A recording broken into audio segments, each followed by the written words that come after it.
मेरठ के Saurabh murder case में police की टीमें जांच कर रही है। उधर साहिल की नानी जेल में उसमें मिलने के लिए पहुंची हुई है और कहा है कि मुस्कान और साहिल दोनों को एक नहीं बल्कि दो नशे हो गए हैं। सोशल मीडिया में भी मुस्कान और साहिल से जुड़ी तस्वीरें ट्रेंड हो रही हैं। ये रिपोर्ट देखिए।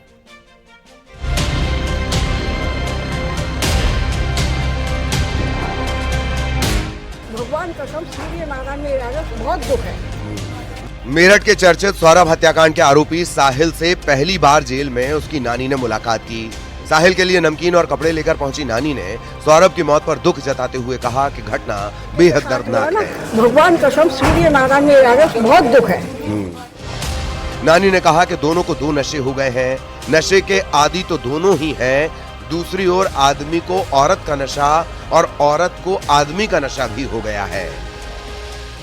अरे मैं कह रही हूँ, मुझे अब तुम्हें यकीन नहीं आ रहा। इतनी बात मैं कह रही हूँ कि उससे ज्यादा लड़के का दुख कुछ नहीं करा। ये दो नशे हो गए, नहीं दो नशे हो गए। एक तो नशा खूब कर रखा था, एक आदमी को औरत का आदमी को नशा, ये सबसे बड़ा हो गया।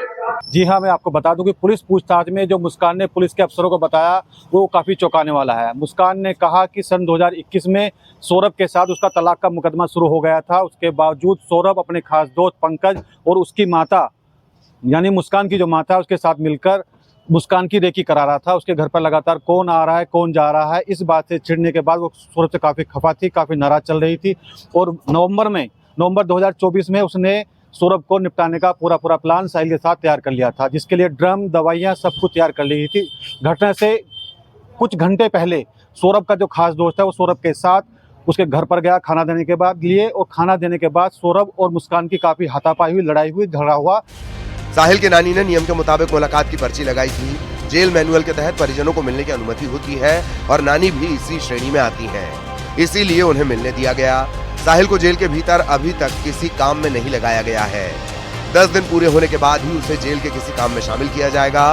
उधर जेल में साहिल के बाल छोटे छोटे कटवा दिए गए हैं। उसकी नानी ने मुलाकात के लिए अनुरोध किया था, पर्ची लगाई थी तो उसकी नानी मिलने आई। देखिए, जेल में पहला काम होता है अनुशासन में रहना, और 2-2.5 फुट के बाल का कोई मतलब नहीं है। हालांकि उसने स्वयं ही इच्छा जाहिर की थी कि मेरे बाल जो कटवा दी जाए, तो यहाँ पर नाई उपलब्ध है, अन्य बंदियों की तरह उसके भी बाल कटवाए।